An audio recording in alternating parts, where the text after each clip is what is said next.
This training video provides an overview of Teams. It's intended for pupils and their parents, in the hope that parents will be able to provide a little bit of assistance to pupils if needed when they're accessing Teams in order to complete work at home. So first thing we need to do is log into Glow. I'm going to be using a Pupil account in order to do this, so that what you see is very similar to what what pupils will see when they log in. Normally, when you first log into RM Unify, you will see a range of tiles listed here. This might not be exactly the same as the ones you can see on my screen, and it may indeed have been customized much further to add additional resources depending on the work that the class has been doing in class. We're going to be using Microsoft Teams today, so I'm going to click on the Teams tile in order to access the Teams environment. So once you've loaded Teams, you'll see on the left hand side here a number of different teams. There should be at least one team, which is the class team for your pupils' class. But in some cases there may be more than one team here, depending on the work that has been completed by the teacher already in school. We're going to use the top team here for demonstration purposes. Along the top of this, you can see that there are a number of tabs. That's the main menu for the team. The first item, the posts item, is what you're seeing on the screen now. This is where conversations can take place and where the teacher can share information with pupils, and vice versa, of course. So it's possible for pupils to actually come back and offer comments or ask questions as well. So this is a bit like the Facebook timeline, where it's possible to conduct a conversation, share information, but only people within the team can see this. The second tab provides access to the files area. You'll notice that there are a number of folders in your class team. Again, this will vary depending on the resources that your teacher wants to make available.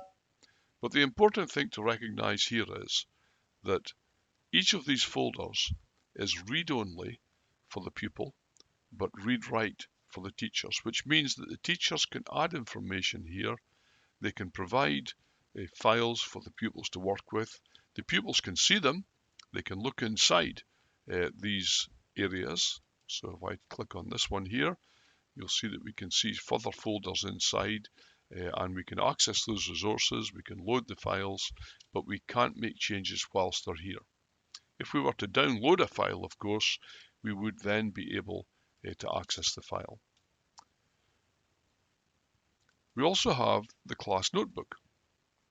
Class notebook is a structured document which provides a number of facilities for organizing content. And typically, the teacher will place things in this area. But if you look at the left-hand side column here, you'll notice that there are 3 different areas, plus there's this one called the pupil test. That's my account. That's my test pupil account. And if I click on it, you'll notice that there are some sections inside the pupils area. Now this is specific to this pupil. Only this pupil can see this, and of course the teacher can see it. So if the pupil was to be given a handout, electronically of course, it would go into the handouts area. If you're doing some homework, it'll probably be done within the homeworks area. We'll come back and look at this in a little bit more detail later. There's also what's referred to as the content library, where the teacher is able to provide sections of resources. These resources are all listed on pages, as you can see here within the electricity section. Each one of these pages will have different content depending on the subject that the teacher wants to focus on. As you can see, these can include graphics and links and text. Every team also has an assignments area, which may or may not be used by the teacher. In the assignments area, the pupil will see any outstanding assignments that are available. You can see this one was due some time ago, in fact on the 2nd of October, but it hasn't been completed by my test pupil yet.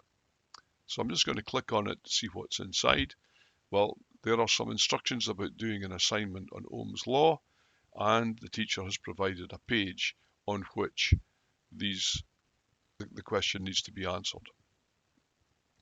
So whilst in here, the pupil can simply click on the screen and can start to make additions and comments.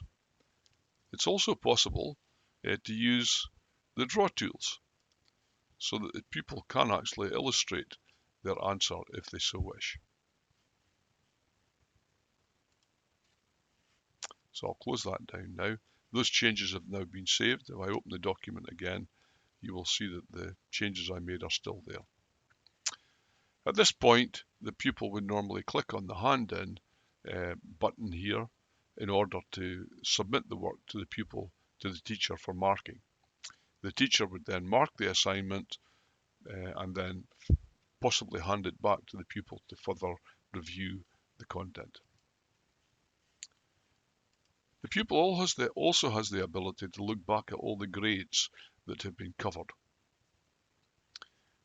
Now, if you look at this, you'll see these are all previous assignments that were issued at different dates, and you can see the status of them under the status column here. Some of these were returned. That means the pupil has handed in the work, the teacher has marked it, and has then returned it for the pupil to look at. This one has been viewed, which means that the Ohm's law assignment has been viewed by the pupil, but it hasn't actually been handed in for marking yet. And this one here has been handed in, so the teacher has actually marked that one. You can see it's got marks at the end there. So it's been marked, but at this point, the teacher hasn't actually handed it back yet. So useful to have that summary of all the assignments and work being done. If we click on the next tab, this is likely to be one of a number of different things. But you can see here that in this case, this is a link to the vScene website. Now this is where the pupil can enter the vScene call when a real-time lesson is going to be delivered by the teacher, or perhaps a tutorial session. So the pupil can put their name in here and then can click join. It's important, of course, also to ensure that the appropriate input devices and output devices are selected depending on the setup of your computer or device that you're using.